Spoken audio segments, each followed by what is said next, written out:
안녕하세요. 저는 클레르라고 해요. 프랑스 파리에서 태어나고 자란 제가 어떻게 한국에서 새로운 삶을 시작하게 되었는지 궁금하신가요? 오늘은 제가 겪은 일들과 그로 인해 얻게 된 깨달음들을 여러분께 들려드리려고 해요. 제 이야기는 평범하지 않았어요. 많은 어려움이 있었지만 그 과정을 통해 저는 제 자신을 더 깊이 이해하게 되었고, 새로운 기회를 발견할 수 있었답니다. 구독과 좋아요 부탁드립니다. 저는 파리의 16구에서 태어났어요. 16구는 파리의 서쪽에 위치한 고급 주택가로 아름다운 공원과 세련된 건축물로 유명한 곳이죠. 이곳은 주로 외교관과 부유층이 거주하는 지역으로 파리의 다른 지역과는 다른 고요하고 우아한 분위기를 자랑해요. 제가 자란 집은 에펠탑에서 가까운 위치에 있어 어린 시절부터 매일같이 에펠탑을 보며 자랐죠. 파리의 이 지역은 도시의 번잡함과는 다르게 조용하고 품위 있는 생활 환경을 제공했어요. 어릴 적 저희 집은 언제나 예술과 문화로 가득 차 있었어요. 부모님께서는 유명한 예술가들의 작품을 소장하고 있었고 종종 문화 행사를 열곤 했죠. 그런 환경 덕분에 저도 자연스럽게 예술에 관심을 가지게 되었어요. 하지만 저는 부모님이 원하시던 예술적 경로보다는 경제와 사회, 문제에 더 많은 관심을 가지게 되었어요. 아버지께서 파리에서 성공한 사업가셨기 때문에 저는 어린 시절부터 아버지가 사업을 운영하는 모습을 지켜보며 경제에 대한 흥미를 키웠죠. 파리의 사립고등학교에 다니면서 저는 경제학에 대한 관심을 더 깊이 발전시킬 수 있었어요. 학교에서는 다양한 학문을 접할 수 있었지만 제가 가장 매력을 느낀 것은 경제학이었어요. 경제학 수업 시간에는 세계 경제의 흐름과 각국의 경제, 정책이 어떻게 사람들의 삶에 영향을 미치는지를 배웠죠. 저는 이런 지식이 단순한 학문적 호기심을 넘어 실제로 세상을 변화시킬 수 있는 도구라고 믿게 되었어요. 특히 저는 프랑스 대혁명 이후의 경제적 변화와 그로 인한 사회적 영향을 다룬 수업에 깊은 인상을 받았죠. 그 수업에서 우리는 자본주의의 발달과 노동자 계급의 형성, 그리고 이들이 어떻게 현대사회를 형성하게 되었는지를 분석했죠. 이러한 역사적 배경은 제가 경제학에 대한 열정을 더욱 키우게 만든 계기가 되었어요.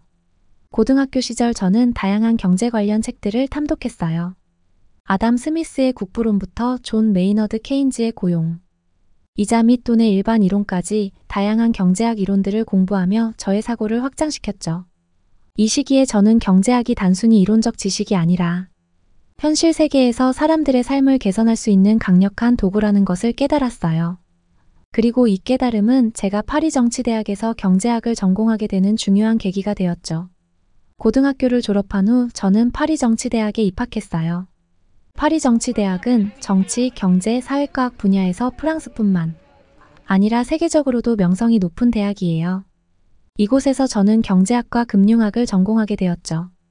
대학 생활은 매우 도전적이었지만 동시에 굉장히 흥미로웠어요. 다양한 배경을 가진 학생들과 교수님들이 모여 서로의 지식과 경험을 공유하며 배우는 문화가 자리 잡고 있었어요. 하지만 파리 정치대학에서의 학업은 결코 쉽지 않았어요. 교수님들은 언제나 우리에게 도전적인 질문을 던지셨고 우리는 그 질문에 대해 깊이 생각하고 답을 찾기 위해 노력해야 했죠. 수업에서 다룬 주제들은 언제나 현실 세계와 연결되어 있었어요.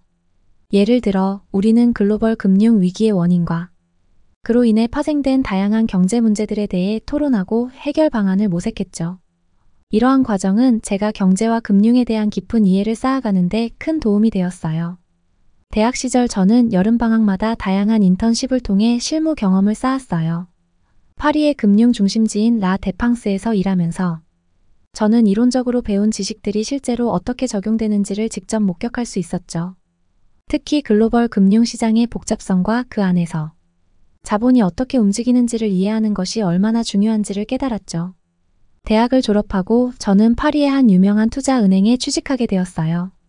이 은행은 프랑스뿐만 아니라 유럽 전역에서 인정받는 곳이었죠. 처음에는 중소기업 대출과 관련된 업무를 맡았어요. 이 업무를 통해 저는 기업들이 자금을 어떻게 관리하고 성장해 나가는지를 배울 수 있었어요. 저는 다양한 기업들을 접하면서 그들의 성공과 실패 사례를 통해 많은 것을 배웠어요. 특히 중소기업들이 직면하는 자금 조달 문제를 해결하는 과정에서 얻은 경험은 저에게 큰 도움이 되었죠. 몇 년 후 저는 국제금융 거래를 담당하는 팀으로 옮겨가게 되었어요. 이 팀은 유럽과 아시아 시장 간의 자본 흐름을 관리하는 중요한 역할을 맡고 있었죠. 특히 일본 시장은 매우 안정적이고 보수적인 특성을 가지고 있었기 때문에 거래를 성사시키기 위해서는 신중한 접근이 필요했죠. 일본의 주요 은행들과의 협력 관계를 유지하고 새로운 거래 기회를 모색하는 것이 저의 주요 업무였어요. 이때 저는 일본 측에서 파견된 미나코라는 동료를 만나게 되었어요. 미나코는 일본의 대형 은행에서 파견된 직원으로 저와 함께 일하면서 많은 도움을 줬어요. 그녀는 일본 시장에 대해 잘 알고 있었고 일본 고객들과의 소통에도 능숙했죠. 우리는 함께 여러 번의 성공적인 거래를 성사시켰고 저는 그녀를 신뢰하게 되었어요.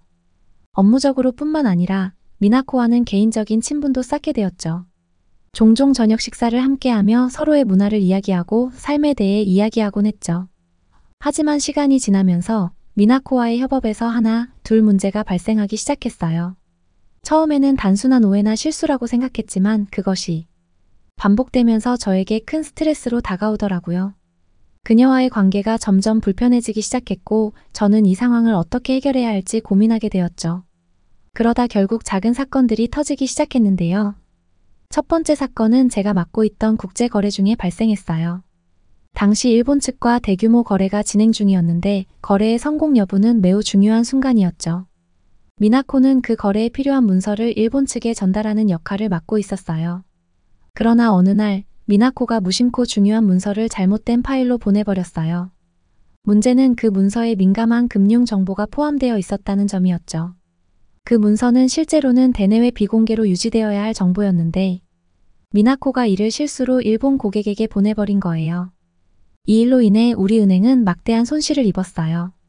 고객의 신뢰가 크게 흔들렸고 이로 인해 거래가 중단될 위기에 처하게 되었죠. 당연히 상부에서는 이 사건에 대해 크게 질책했고 저 역시 그 책임에서 자유로울 수 없었어요. 미나코는 자신의 실수를 인정했지만 이미 엎질러진 물이었어요. 그 사건 이후로 저는 상사들로부터 심한 질책을 받았고 제 커리어가 위협받기 시작했어요. 매일 출근하는 것이 두려울 정도였죠. 이 사건은 저에게 큰 충격을 주었어요. 저는 항상 모든 일을 완벽하게 처리하려고 노력했는데 이 사건은 저의 자부심에 큰 상처를 남겼어요. 그 후 저는 더욱 신중하게 일을 처리하려고 했지만 미나코와의 관계는 점점 불편해지기 시작했죠. 그녀는 여전히 저에게 친절하게 대했지만 저는 그녀를 점점 신뢰할 수 없게 되고 있었죠. 그러다가 두 번째 사건이 터지게 되는데요. 두 번째 사건은 더욱 심각했어요. 일본 고객과의 중요한 미팅이 있었는데 그 고객은 우리 은행에 큰 자본을 투자할 계획이었어요. 일본의 대기업이었고 이 거래는 우리 은행에 매우 중요한 기회였죠. 미팅은 일본어로 진행되었고 미나코가 그 과정을 담당했어요. 저는 그녀를 믿었기 때문에 별다른 걱정을 하지 않았죠. 그러나 미팅이 끝난 후 이상한 기류가 감지되기 시작했어요. 일본 고객이 갑자기 우리의 제안에 대해 불만을 표시했거든요. 저는 처음에 무슨 일이 일어난 건지 알 수 없었어요. 나중에 알고 보니 미나코가 고객에게 우리 은행의 조건을 잘못 전달한 거였어요. 작은 실수였지만 이러한 실수가 신뢰를 크게 손상시킬 수 있었죠. 결국 그 거래는 무산되었고 이는 우리 팀 전체에 큰 타격을 줬어요. 상사들은 저에게 책임을 물었고 팀 내에서 저에 대한 신뢰도 점점 흔들리기 시작했어요.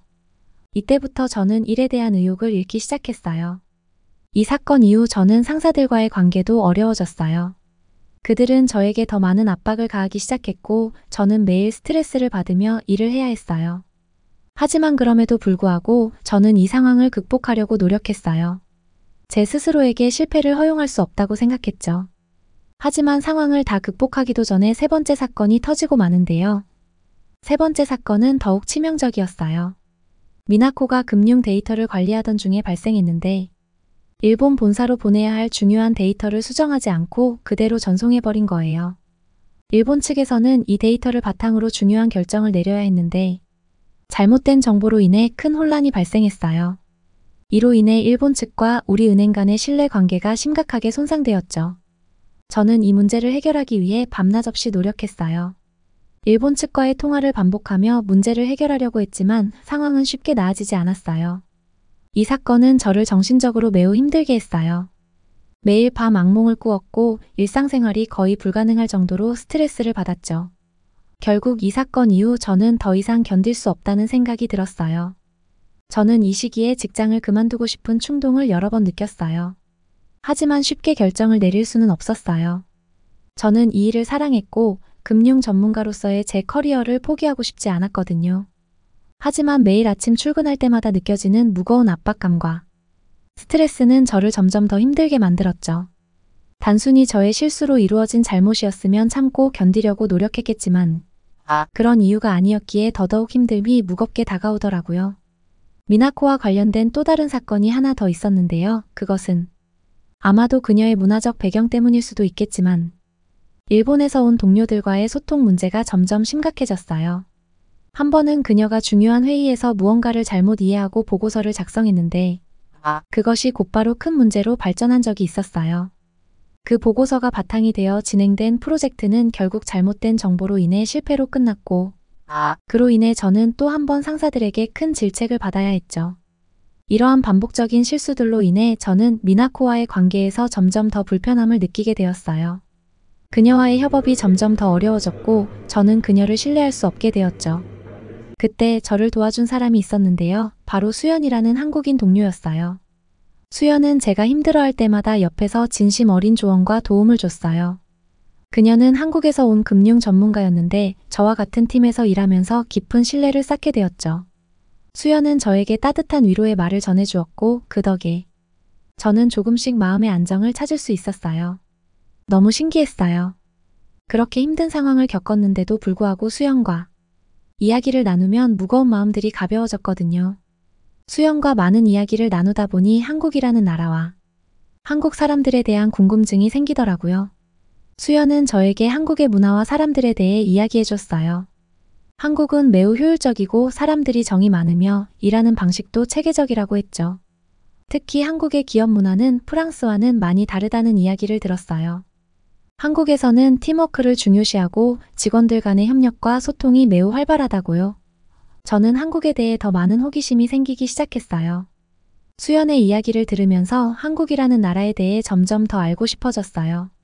그래서 어느 날 저는 수연의 권유로 한국에 가보기로 결심했어요. 일이 너무 힘들었던 터라 잠시 모든 것을 내려놓고 새로운 환경에서 다시 시작할 기회를 갖고 싶었거든요. 수연의 도움으로 한국에 도착했을 때 저는 정말 깜짝 놀랐어요. 인천국제공항은 제가 지금까지 방문한 공항 중 가장 현대적이고 깔끔했어요. 공항에서부터 느껴지는 편리함과 정돈된 시스템이 인상적이었죠. 특히 외국인들을 위한 안내 시스템이 잘 되어 있어서 한국어를 모르는 저도 쉽게 이동할 수 있었어요. 정말 한국에 대해 아무것도 몰라서 어떻게 해야 하나 걱정을 한가득 안고 도착했음에도 불구하고 그저 써져 있는 표지판만 보아도 쉽게 길을 찾을 수가 있었죠. 너무 신기하고 놀라웠어요. 특히 서울은 정말 멋진 도시였어요. 전통과 현대가 조화를 이루고 한국 사람들은 매우 친절했어요. 외국인임에도 불구하고 어디를 가든 따뜻하게 맞아주었죠. 그리고 한국의 대중교통 시스템도 정말 훌륭했어요. 지하철과 버스가 제 시간에 도착하고 깨끗하게 관리된 모습이 인상적이었죠. 프랑스에서 지하철을 타던 경험과는 많이 달랐어요. 프랑스의 지하철은 노후된 것은 물론이고 냄새며 제 시간에 도착을 하는 걸 본 적이 없거든요. 한국에서는 모든 것이 매우 정돈되어 있었고 특히 사람들 간의 예의와 질서가 매우 인상적이었어요. 저는 수연의 추천으로 서울에서 여러 명소를 방문했어요. 경복궁과 창덕궁 같은 전통 궁궐을 보면서 한국의 역사와 문화를 이해할 수 있었죠. 제가 살고 있는 프랑스와는 전혀 다른 건축물들이 눈을 뗄 수 없게 만들더라고요. 그리고 남산타워에 올라가 서울의 전경을 바라보며 이곳에서 새로운 삶을 시작하고 싶다는 생각이 들었어요. 한국의 음식도 얼마나 맛있었던지 불고기, 비빔밥, 김치 등 다양한 한국 음식을 접하면서 한국 문화에 더욱 빠져들게 되었죠. 결국 저는 한국에서의 삶에 매료되었어요. 프랑스에서의 스트레스와는 다른 새로운 도전이 느껴졌죠. 그래서 저는 결국 한국에 눌러앉기로 결심했어요. 한국에서 일하면서 새로운 사람들을 만나고 새로운 환경에서 저의 역량을 발휘할 수 있다는 생각에 가슴이 벅찼죠. 수연의 도움으로 저는 서울에 있는 한 글로벌 금융회사에 취직할 수 있었어요. 이 회사는 한국뿐만 아니라 아시아 전역에서 활동하는 금융기관으로 국제적인 업무를 수행할 수 있는 기회를 제공해 주었어요. 한국에서의 일은 프랑스와는 많이 달랐어요. 한국에서는 매우 체계적이고 팀워크를 중요시하는 기업 문화가 인상적이었죠. 처음에는 한국어가 서툴러서 어려움을 겪었지만 동료들이 도움 덕에 금방 적응할 수 있었어요. 특히 한국에서는 직원들 간의 소통이 매우 원활했고 일하는 환경도 매우 쾌적했어요. 저는 한국에서의 새로운 삶을 통해 많은 것을 배웠어요. 특히 한국인들의 근면함과 협력 정신은 저에게 큰 감동을 주었죠.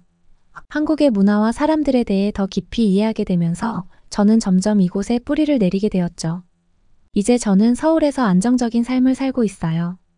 한국에서의 경험은 제 인생에서 가장 중요한 전환점이 되었어요. 프랑스에서의 경험도 소중했지만 한국에서의 새로운 시작은 저에게 새로운 기회를 제공해 주었고 저를 성장하게 했어요. 한국에서 일을 하면서 정말 다양한 프로젝트를 맡아서 하고 있어요.